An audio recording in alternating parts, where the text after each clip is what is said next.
ሰላም ሰላም የንሞክር ቤተሰቦች እንዴት ናችሁ? ሰላም ሰነበታችሁ። ዛሬ አብረን ቆንጆ የሆነ ሰላጣ አብረን እንሰራለን። አብራችሁን ቆዩ። ሰላጣ በጣም ቆንጆ የሆነ ደግሞ በጣም ቀላል የሆነ ፕሮቲን ያለው በጣም ቀለል ያለ ለመስራት ነው የምናዘጋጀው። በመጀመሪያ የሚያስፈልገን እንቁላል ስለምንጨምር ሰላጣ ውስጥ እንቁላል እንቀቅላለን። እንቁላል ስትቀቅሉ በመጀመሪያ የምትቀቅሉትን እንቁላል የምትቀቅሉበት እቃ ወይም ድስት ውስጥ ታደርጉትና ከዛ በኋላ ቀዝቃዛ ውሃ ታረጋላችሁ። ከዛ በኋላ እሳት ላይ ትጥዱትና ትቀቅላላችሁ። ቀቅላችሁ ስታወጡት ወዲያውኑ ቀዝቃዛ ውሃ ውስጥ ካልሆነም ደግሞ በረዶ ካለ በረዶ አርጋችሁ ውሃው ላይ ብታረጉትና ትንሽ አቆይታችሁ መላጥ ብትጀምሩ በቀላሉ ይላጣል። እንቁላል ስትቀቅሉ በተቻለ መጠን ከ10 እስከ 12 ደቂቃ ባለው ብቻ ከተቀቀላችሁት ይበቃል። በጣም በስሎ ውስጡ ያለው አስኳሉ ጥቁር እስከሚሆን ድረስ ማብሰል የለብንም። እንደዛ ሲሆን ጥሩ አይደለም። ስለዚህ ቆንጆ ቢጫ እያለ ማውጣት አለብን ማለት ነው። እንቁላሉን ካዘጋጃችሁ በኋላ እዚህ ጋር የምታዩት ሮሜይን ሄርት ሌተስ ነው ወይም ለሰላጣ የምንጠቀመው ነው።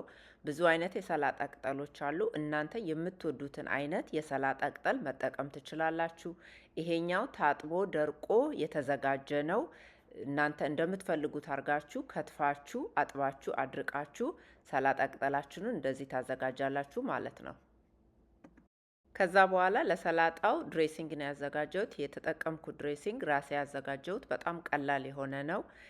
ያደረኩትም ነገር ዘይት አለ እዚህ እቃው ላይ እንዳሳየኋችሁ ትንሽ ዘይት አደርጋለሁ። ከዛ በኋላ ደግሞ ሎሚ ውስጡ እጨምቃለሁ። አንድ ሎሚ ነው የተጠቀምኩት።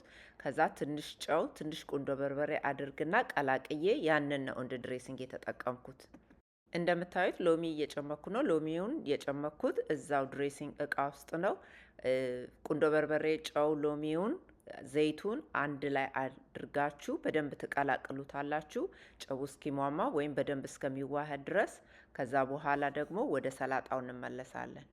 እንቁላልና ድሬሲንጉን አዘጋጅተን ወደ ጎን ካስቀመጥን በኋላ የተዘጋጀውን የሰላጣ ቅጠል እናመጣና አብካቶ እናደርግበታለን። እዚህ ሰላጣ ላይ አብካቶና እንቁላል በማድረግ ነው የምናዘጋጀው። ስለዚህ አብካቶውን እናንተ እንደምትፈልጉት አርጋችሁ ትቆርጡትና ሰላጣ ቅጠሉ ላይ ማድረግ ትችላላችሁ ማለት ነው። ብትፈልጉ በስኩዌር ስኩዌር ብትፈልጉ በረጃጅሙ እናንተ እንደምትፈልጉትና እንደሚመቻችሁ አድርጋችሁ አብካቶውን ትቆርጡና ሰላጣ ቅጠሉ ላይ ታረጋላችሁ። ከዛ በኋላ ደግሞ ቅድም ቀቅለን ልጠን ያዘጋጀነውን እንቁላል እናመጣና እዚሁ ሰላጣው ላይ እናረጋለን ማለት ነው። ያም ሲሆን አብካቶና እንቁላል ነው ማለት ነው። ከዛ ከላዩ ያዘጋጃችሁትን ድሬሲንግ ታረጉበታላችሁ እናንተ የምትፈልጉትን ያህል። አንዳንድ ሰው ድሬሲንግ ብዙ ነው የሚወደው፣ አንዳንድ ሰው ደግሞ በጣም ሲበዛ አይወድም። ስለዚህ ለእናንተ እንደሚመቻችሁ ለቤታችሁ እንደሚሆን ድሬሲንጉን ታረጉበታላችሁ ማለት ነው። ድሬሲንጉን ካደረጋችሁ በኋላ በደንብ አርጋችሁ ትቀላቅሉታላችሁ። ከስር ጀምሮ ሰላጣ በደንብ ሲቀላቀል ሁሉም ነገር ሲዳረስ ነው የሚጣፍጠው። ከላይ ያለው ላይ ብቻ ድሬሲንግ ሆኖ ከታች ያለው ላይ ሳይኖር እንዳይቀር በደንብ አርጋችሁ ከላይ እስከ ታች በደንብ አርጋችሁ ትቀላቅሉታላችሁ ማለት ነው። እዚህ ጋር የምትፈልጉ ከሆነ ሌሎች ነገሮችን ሰላጣው ላይ መጨመር ትችላላችሁ።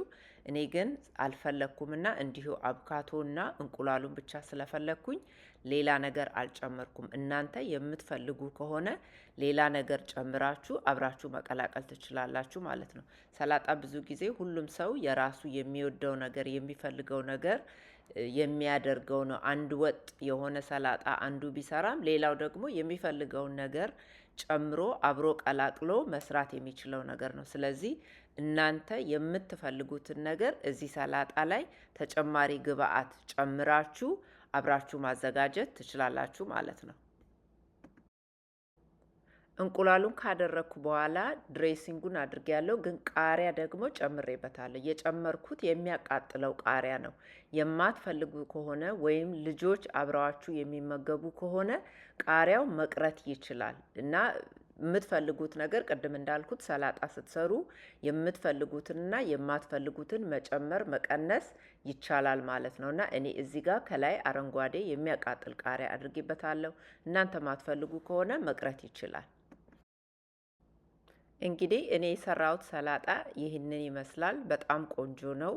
እኔ ሰላጣ በጣም ከሚወዱ ሰዎች አንዷ ነኝ እና የተለያየ ሰላጣ ደግሞ መሞከር እወዳለሁ፣ ለመብላት ማለት ነው። በተቻለ መጠን የተለያየ ነገር ብሞክር በሰላጣ መልክ ባደርግ በጣም ደስ ይለኛል። ስለዚህ ይሄኛውን ሰላጣ ደግሞ አረንጓዴው እና ነጩ አብሮ ሆኖ ሲያዩ ራሱ የሆነ በጣም ያምራል።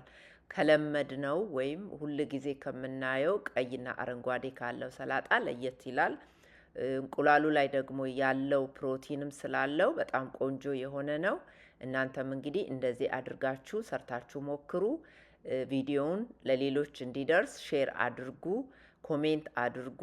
አዲስ የሆናችሁ ሰዎች ይህንን ቻናል ለመጀመሪያ ጊዜ በአጋጣሚ ወይም በድንገት የምታዩ ሰዎች ሰብስክራይብ አድርጉ፣ ከኛ ጋር ቤተሰብ ሁኑ። የተለያየ ቪዲዮ እንሰራለን በዚህ ቻናል። ቪዲዮ እንዲደርሳችሁ የደውል ምልክቷን ተጫኑ። ብዙ ቪዲዮ አለ፣ ግን የተለያየ ደግሞ ፕሌይሊስት አለ። እናንተ የምትፈልጉት የምሳ እቃ ወይም ውጪ ስላለ ነገር፣ ስለ ምግብ እና የተለያየ ፕሌይሊስት ስላለ የምትፈልጉትን ቪዲዮ መርጣችሁ ማየት ትችላላችሁ ማለት ነው። ዛሬ አብራችሁኝ ስለነበራችሁ ሁላችሁንም በጣም አመሰግናለሁ። በሚቀጥለው ጊዜ በሌላ ቪዲዮ እስከምንገናኝ ድረስ ሰላም ሁኑ። ሰብስክራይብ ያላረጋችሁ ሰብስክራይብ አርጉ፣ ላይክ፣ ሼር፣ ኮሜንት አርጉ። ሁላችሁንም በጣም አመሰግናለሁ። በሚቀጥለው እስከምንገናኝ ሰላም ሁኑ።